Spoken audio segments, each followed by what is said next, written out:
ನಡ್ಕೊಂಡ್ ಬಂದಿದ್ದಾಳೆ ಅಂದ್ರೇನೆ ಅರ್ಥ ಮಾಡ್ಕೋಬಹುದು.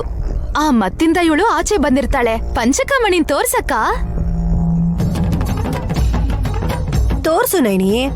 ನಿನ್ ಮೇಲ್ ಸ್ವಲ್ಪನೂ ನಂಬಿಕೆ ಇಲ್ದೇ ಇರೋರ್ಗೆ ಪಂಚಕಮಣಿನ್ ತೋರ್ಸು. ಇಲ್ಲ ಅಕ್ಕ,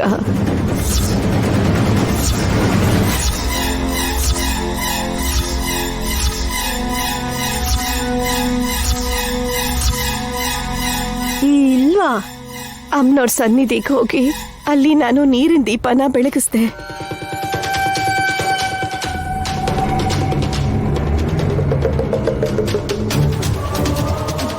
ಪಂಚಕಮಣಿನ್ ಕೂಡ ನಾನು ನನ್ನ ಕೈವಶ ಮಾಡ್ಕೊಂಡೆ.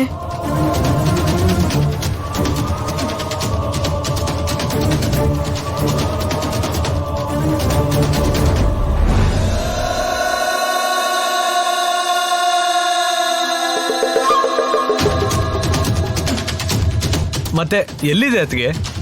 ನೋಡ್ಕೊಡ್ತೀನಿ ಕೊಡು ಅಂತ ತಗೊಂಡ್ ಹೊರಟೋದ. ಯಾರು? ಗಜ ಬಂಡೆ.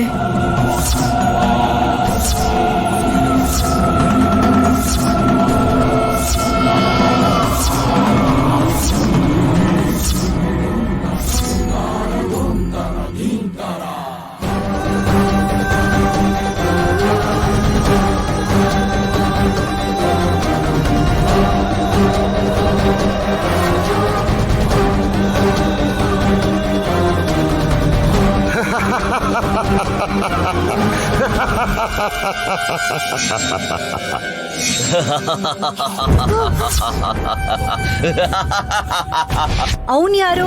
ನೀನ್ ಕಷ್ಟಪಟ್ಟು ಪಡ್ಕೊಂಡಿದ್ದನ್ನ ಅವನ್ ಹೇಗ್ ದೋಚ್ಕೊಂಡ್ ಹೋದ? ನಮ್ ಗುರುಗಳ ರೂಪದಲ್ಲಿ ಮನೆಗ್ ಬಂದಿದ್ ಕೂಡ ಅವನೇ ಅಂತ ನನಗೆ ಆಮೇಲೆ ಅರ್ಥ ಆಯ್ತು.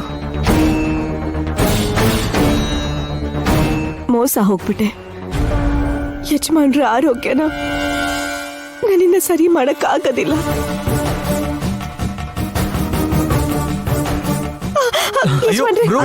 ವಿಶಾಲ್, ಯಜಮಾನ್ರೆ, ಮಣಿ ಸಿಗ್ಲಿಲ್ಲ ಅನ್ನೋ ನೋವಲ್ಲಿ ಕಾಲು ಬಿದ್ದೋಯ್ತೇನೋ. ಏಯ್, ಶಟ್ ಯೋರ್ ಬ್ಲಡಿ ಮೌತ್. ಬಾಯಿಗೆ ಬಂದಾಗೆಲ್ಲ ಮಾತಾಡ್ದೆ ಅಂದ್ರೆ ಈ ಸರ್ತಿ ನಾನ್ ಹೊಡಿತೀನಿ ನಿಂಗೆ. ಪ್ರಯತ್ನ ಎಲ್ಲ ವ್ಯರ್ಥ ಆಗೋಯ್ತು ಯಜಮಾನ್ರೆ. ನೈನಿ, ನಿನ್ ಮೇಲೆ ಎಷ್ಟೋ ಆಸೆ ಆಕಾಂಕ್ಷೆಗಳನ್ನ ಇಟ್ಕೊಂಡಿದ್ದೆ. ನೀನ್ ಖಂಡಿತ ಆ ಮಣಿನ ತಂದೆ ತರ್ತೀಯ, ನನ್ ಕೈನ ಗುಣ ಮಾಡ್ತೀಯ ಅಂತ ಅನ್ಕೊಂಡಿದ್ದೆ.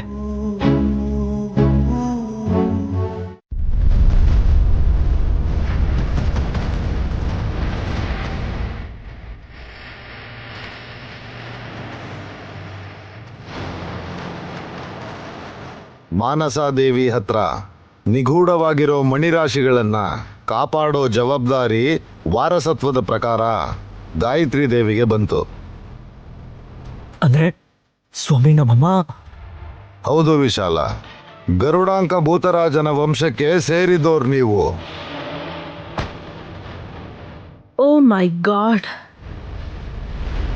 ನಂಬಕ್ಕಾಗ್ದೇ ಇರೋಂಥ ನಿಜ ಇದು.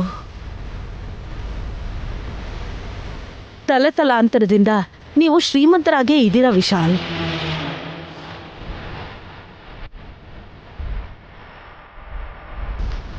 ಎಷ್ಟು ದುಡ್ಡಿದ್ರೆ ಏನ್ ಮಾಮ್, ವಿಶಾಲ್ ಕೈ ಅಂತೂ ಸರಿ ಹೋಗೋದಕ್ಕೆ ಸಾಧ್ಯನೇ ಇಲ್ಲ ಅಲ್ವಾ? ಪಂಚಕಮಣಿನ ತಗೊಂಡ್ ಬಂದ್ರೆ ಗುಣಪಡಿಸ್ಬೋದು ವಲ್ಲಭ. ಗಜಬಂಡೆ ಕೊಡ್ತಾನೆ ಅನ್ಕೊಂಡ್ರ? ಅವನ್ ಯಾರು ತಗೊಂಡ್ ಹೋಗೋದಿಕ್ಕೆ?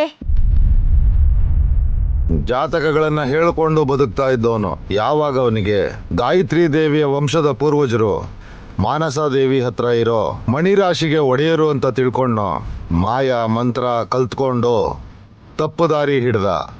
ಅದನ್ನ ಅರ್ಥ ಮಾಡ್ಕೊಂಡು ಗಾಯತ್ರಿ ದೇವಿ ಮಣಿಕಾಂತ ಪ್ರಾಂತ್ಯಕ್ಕೆ ಹೋಗೋ ದಾರಿ ವಿವರಗಳನ್ನ ಪೆಟ್ಟಿಗೆಯಲ್ಲಿಟ್ಟು ಬೀಗಕ್ಕೆ ನಾಗಬಂಧನ ಮಾಡಿಸಿ ಭೂಮಿಲಿ ಹೂತಿಟ್ಲು.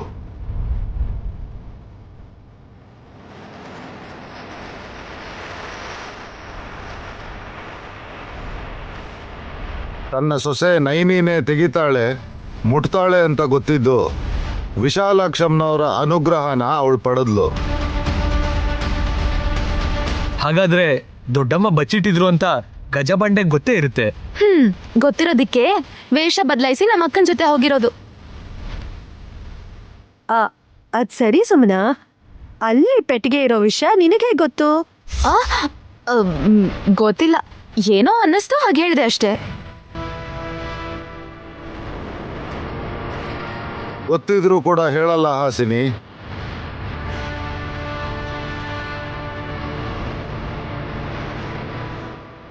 ನಮ್ಮಮ್ಮ ಗಜಬಂಡೆ ಗಂಟೆಯ ಮುಂಗ್ ಹುಟ್ಟಿರೋ ರಕ್ತಪುಂಜನ ಸಂಹಾರ ಮಾಡಿದಾರಲ್ವ ಸ್ವಾಮಿ? ಅದನ್ನ ಕೂಡ ಮನ್ಸಲ್ಲಿ ಇಟ್ಕೊಂಡು ಪ್ರತೀಕಾರ ತೀರಿಸ್ಕೊಳ್ಳೋಕೋಸ್ಕರ ಈ ತರ ಮಾಡಿರ್ಬೋದು.